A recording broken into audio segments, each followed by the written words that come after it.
we have our next guest, who is a very creative person. He's a playwright, he's an actor, and an author. And his name is Gary Ross, Gary Earl Ross. And he might be, um, well, I'll let him tell us if he is, but I don't know. He could be a professor as well. I'm not sure, but he's going to tell us about that. And he has a series called the Gideon Rhymes series, and he has a new book. But he's done all kinds of stuff, producing plays, short story writer. He writes. He's a director, an essayist, and just welcome to Black Authors Matter TV. Thank you. Can you hear me okay? I can hear you perfectly. Okay, good. Just wanted to make sure. I've been on meetings and Zoom things where people are going, blah, blah, blah, blah, blah, and then there's no sound. It's like, wait, stop, something's wrong. So, Yeah. okay, my name is Gary, and I thank you for this opportunity. I am a retired professor, Okay. and What did you teach? English. Oh, okay. I was talking to my stepmother today, and she's had some health problems recently. And I said, every time somebody I care for has health problems, part of me wishes I'd gone into medicine instead of literature. But I fell in love with the written word, and I guess there was no going back. I probably would have made a lousy doctor anyway. So, Well, so they I've don't been, let you treat people that are in your family I because know. you It's don't just want to mix emotion with medicine. I hate feeling helpless. That's the thing. I hate feeling helpless. That's just one of my personal things that bothers me. Um, but I've been writing since I was 10 years old. My mother was a great reader, and we went to the library regularly. And she took us one Saturday, and I'm the oldest.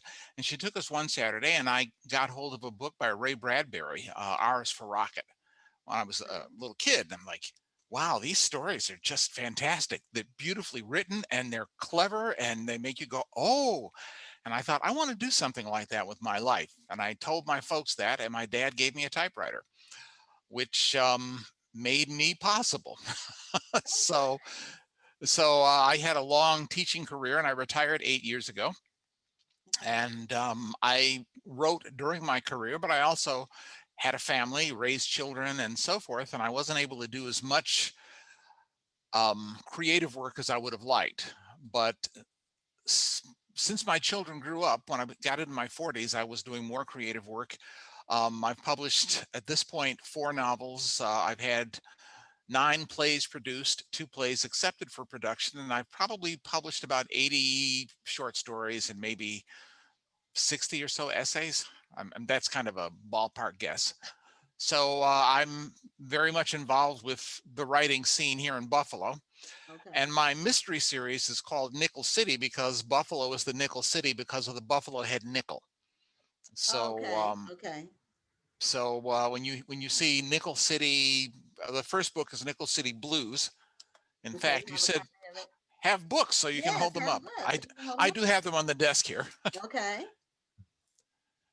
Nickel City Blues is a Okay. mystery, All right. and it features my detective character who, like my son, is an Iraq War vet who became a policeman when he got home. But then he's no longer a cop, and now he's a private eye. I love the private eye world, the idea of the private eye.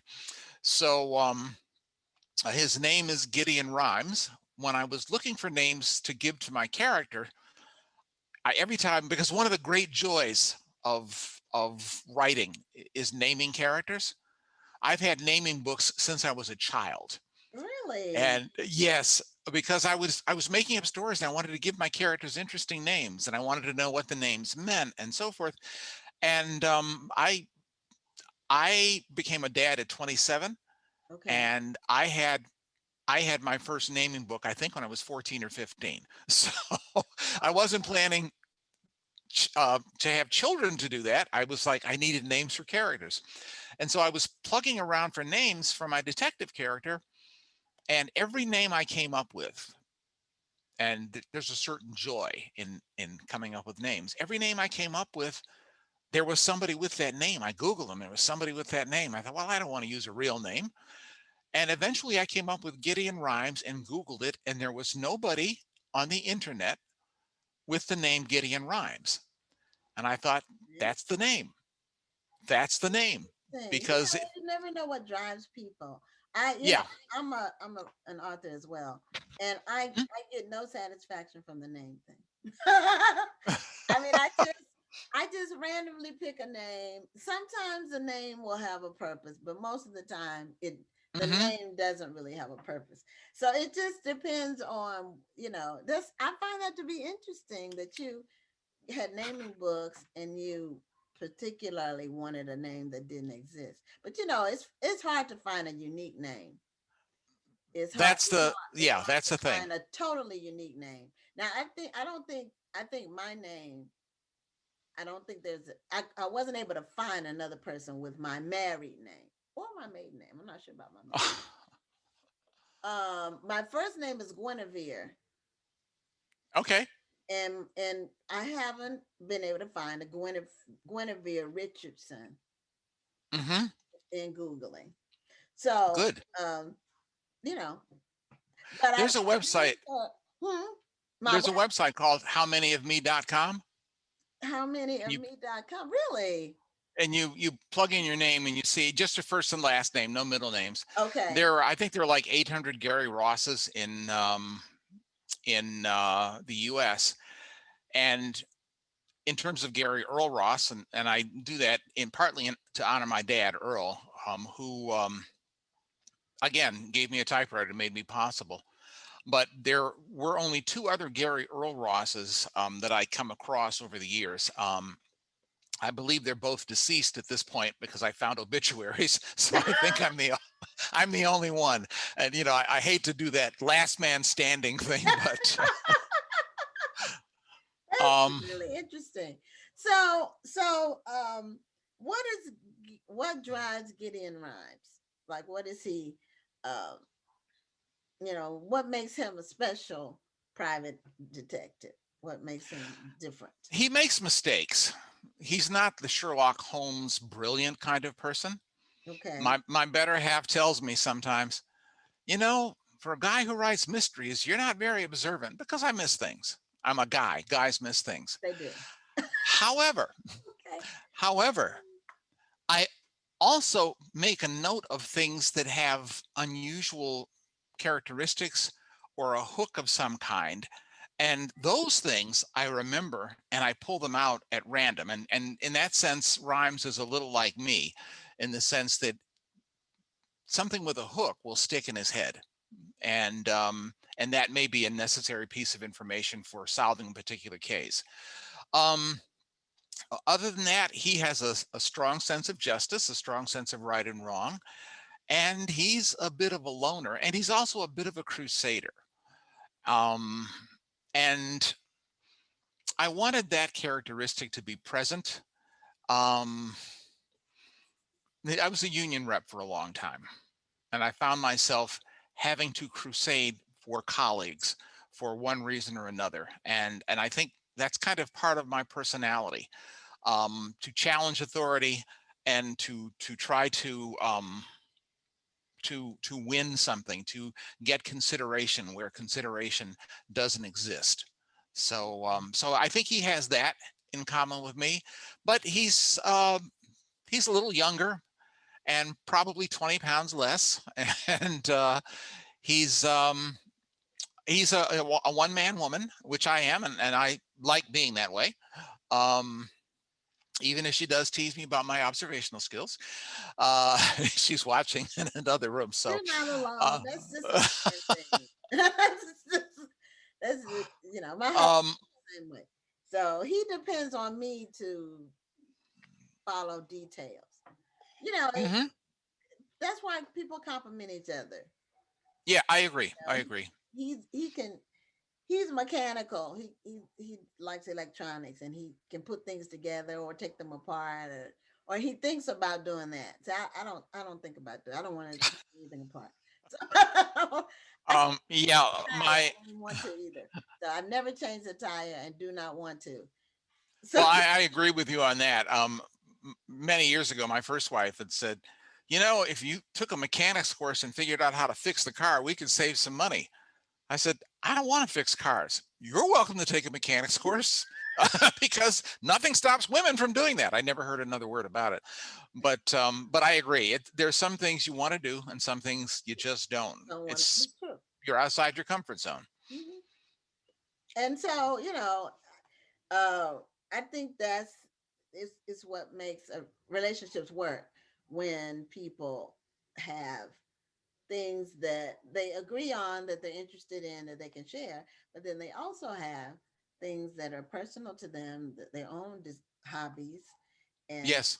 things that they enjoy doing that are different. So, Well, essentially, a successful relationship, I believe, is together apart, where you have your time together, but you have your time that is your time mhm, for whatever reason.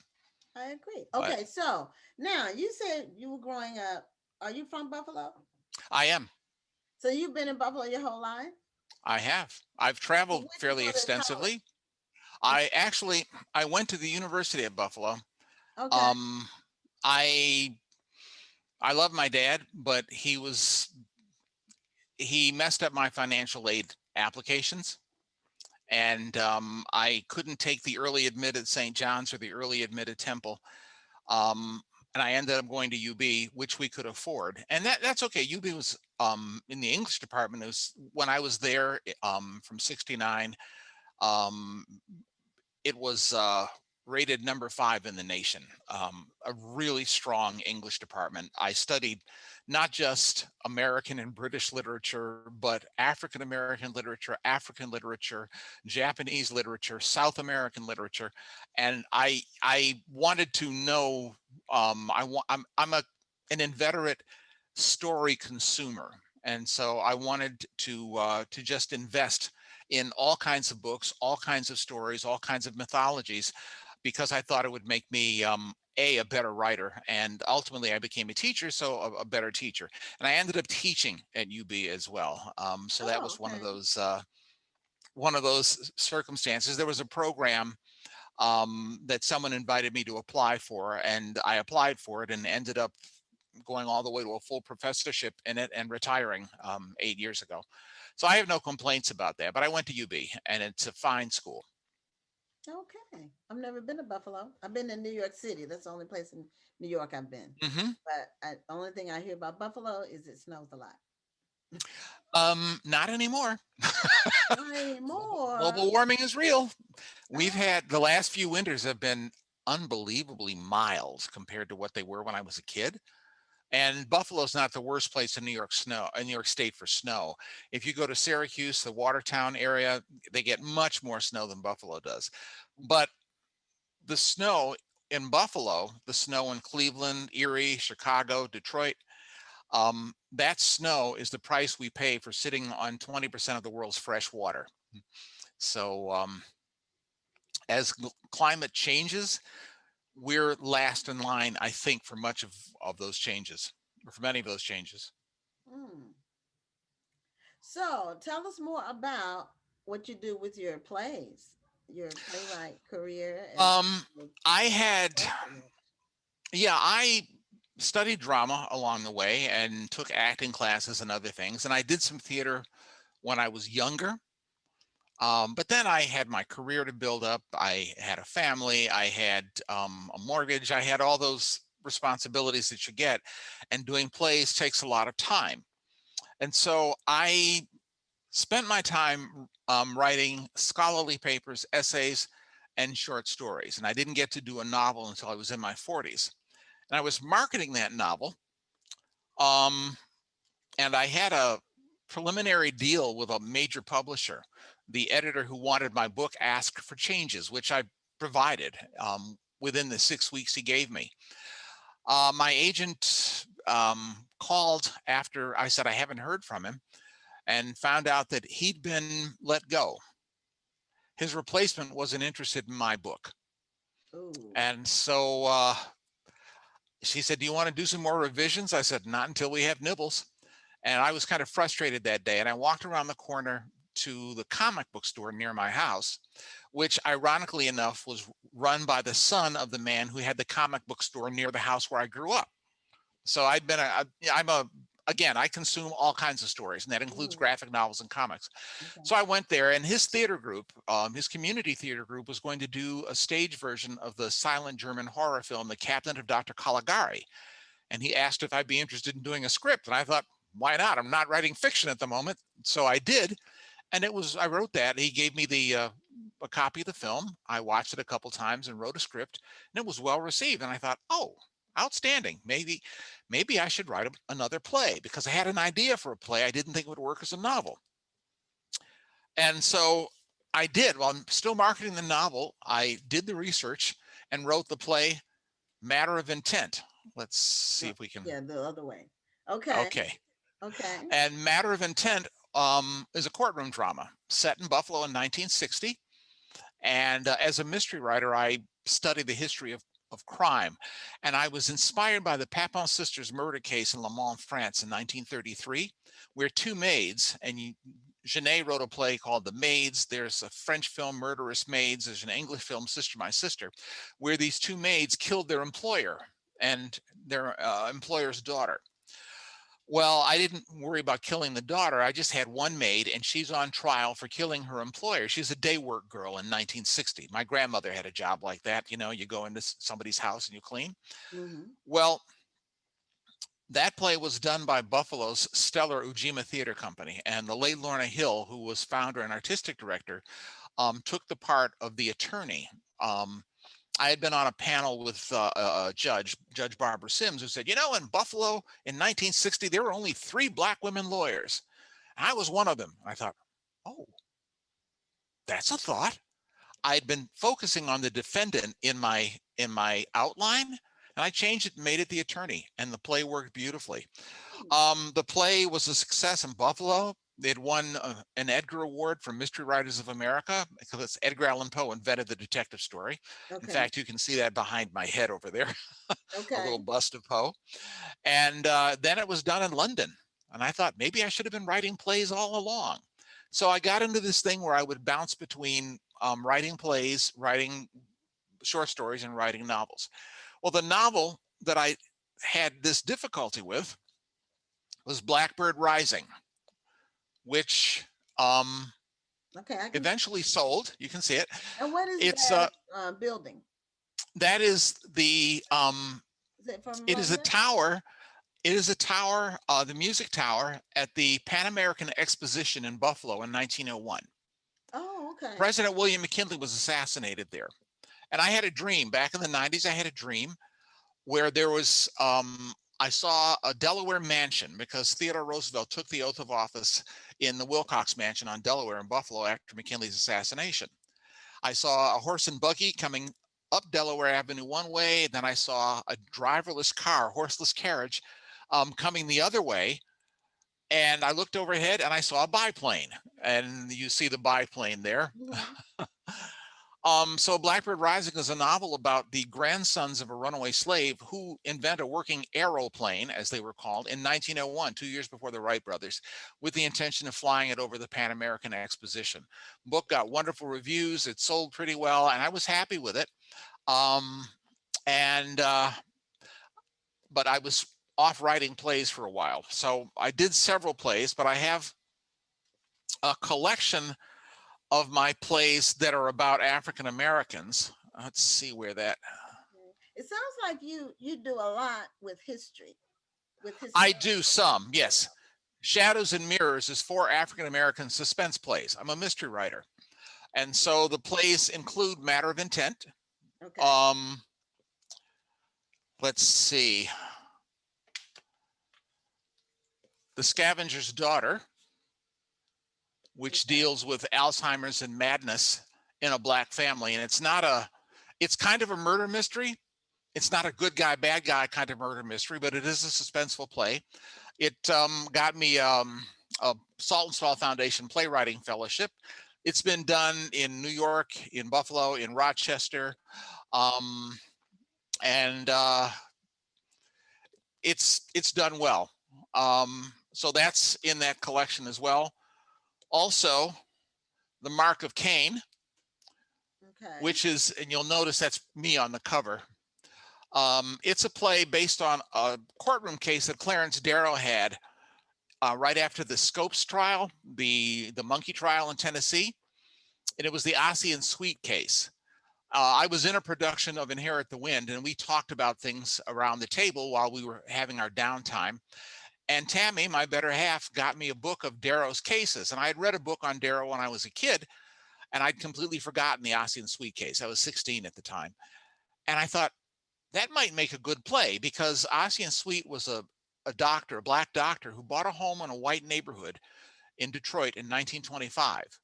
The second night the family was there, the house was attacked by a mob of 500 to 700 who Ooh. broke windows and threatened to kill them. Someone in the house fired a gun, someone outside died, and all the adults in the house were charged with first-degree murder. And the Oh. NAACP hired Clarence Darrow to lead the defense. And it established in court that a black person has a right to defend his home. So I turned that into the Mark of Cain, and I made some changes with it. And I was going to direct this, but the actor who was going to play the part took ill and sadly later passed away. But I was stuck with, do I take the part myself because it's a long part and find another director, or do I find another actor? And I opted for another director, and I took the part myself. And that's a courtroom drama. And my most recent play to have been performed from 2017 is the trial of Trayvon Martin, Okay. Now, which flips the what is script. that? Obviously, he. Well, it says at the top, what if things had gone the other way? What if the other guy Okay. had died Okay. that night? Okay. Okay. And so Trayvon Martin goes into the criminal justice system. And there's a production of that that's being a Zoom production being put together for Los Angeles. There's another one that's supposed to be in South Carolina. I've also written a couple other plays. I did a World War I play about the truce that happened along the trench line at Christmas called The Guns of Christmas. And I had a just for fun collection of short mystery stories called Murder Squared and so forth. So I've been pretty active in that. And I have two plays that'll be forthcoming. One called Stoker's Guest, which doesn't deal with African American experience at all. But my 45 years of teaching English, I picked up a lot of stuff. And this is a thriller about how Bram Stoker came to write Dracula. And the other play is called Splitwit, and it stars the detective who investigated the shootings in The Scavenger's Daughter, a, Okay. a black woman named Maxine Travis. And I liked her as a character. And in my mystery novels, I transferred her from the Syracuse Police Department to the Buffalo Police Department as she interacts with my people there. So Split Wit is also going to be a Maxine Travis play. My earlier publisher was having difficulty staying afloat, and I thought I'd be hard pressed to find a new publisher if I that'll pick up a book in the series rather with anything but the first book. And so I introduced Travis because I thought at least I have another character I like I can fall back on. And Maxine Travis is, as she's described, is ridiculously smart. And I've seen her in a variety of iterations. I've seen the one we did in Buffalo, my friend Shantina Moore, who's an actress in Buffalo. Shantina played the part on stage. And when I describe Maxine, I'm really describing Shantina, but I've seen her in New York City. I've seen her in two different iterations in Syracuse. And The Scavenger's Daughter film rights went to a company in India, and they did a film in India that told essentially the same story. And I've seen their version of Maxine Travis too. So she's kind of an active character in my head. And Split Wit is about a homicide witness who suffers from split brain syndrome. And that's where the corpus callosum, the band of nerve fibers that connect the two halves of your brain and send signals back and forth, is severed. So this part of your brain can't talk to this part of your brain. So if you see something and the visual image registers on one side of the brain and the word for it would register on the other side of the brain, it won't happen. You can't find the word for what you saw. So the witness to this murder suffers from this. And Maxine Travis has to figure out a way to find out what it was the witness saw.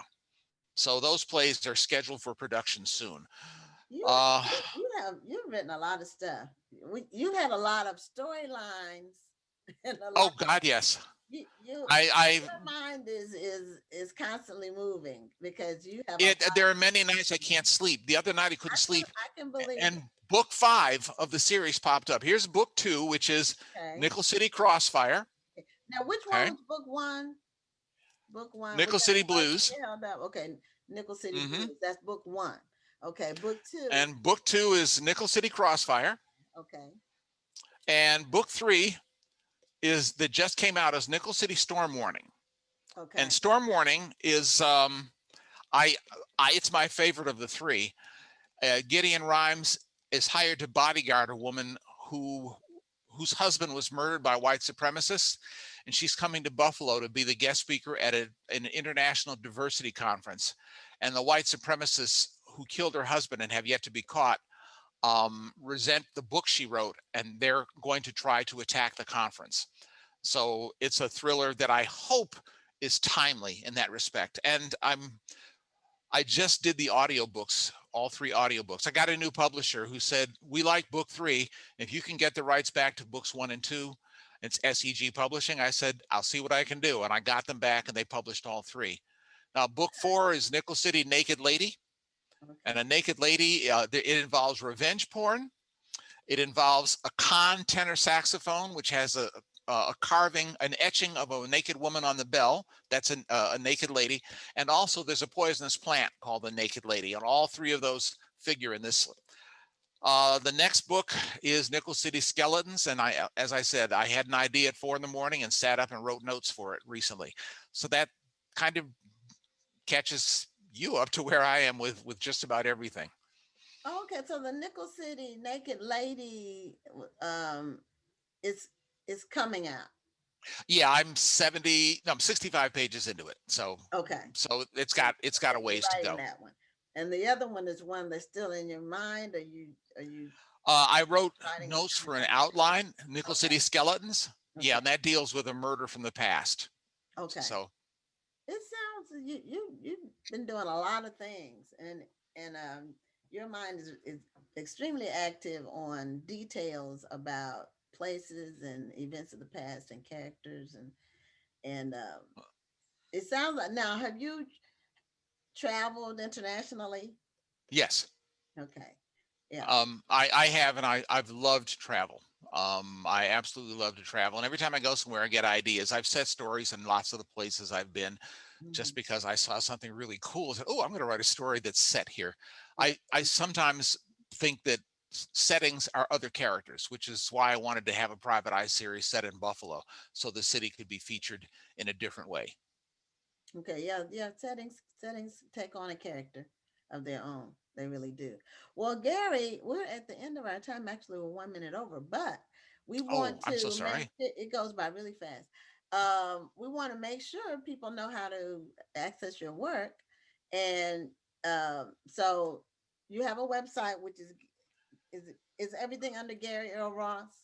Yes, GaryEarlRoss.net. I own .com, but I'm going to build a new website. I haven't gotten to it yet, but right Okay. now .net. Um, my stuff is there, and my books are available online through the usual outlets. And um, my new publisher is they're actually a brand new company, so they're getting their footing, and it's harder for bookstores to order. But the books are there; they're available. Okay. And for people who are in the Buffalo area, and this happens a lot, people get hold of the books and they look me up, call me, send me email or a Facebook message and say, "Hey, I got your book. Can you sign it?" And I'll meet you for coffee to sign the book. I mean, after the last year and a half, I'm dying to Yeah. get out of the house. So We lost a year. That's what I'm I saying. know. We, So I'm I more mean, than happy it to sign your book. disappeared. It just we lost it. So one of our regular viewers said that Janice Kearney, she says she Hmm. loves your themes, your plays, and your novels. So Thank you. You should get. I'm intrigued by mystery. Is one of my favorite genres of reading. So I'm gonna check out the nickel. What is the nickel? Nickel I'm gonna look. City. I'm gonna look Yeah. it up by your name because I Okay. get we still have our bookstore discount that we get through distributors. So Okay.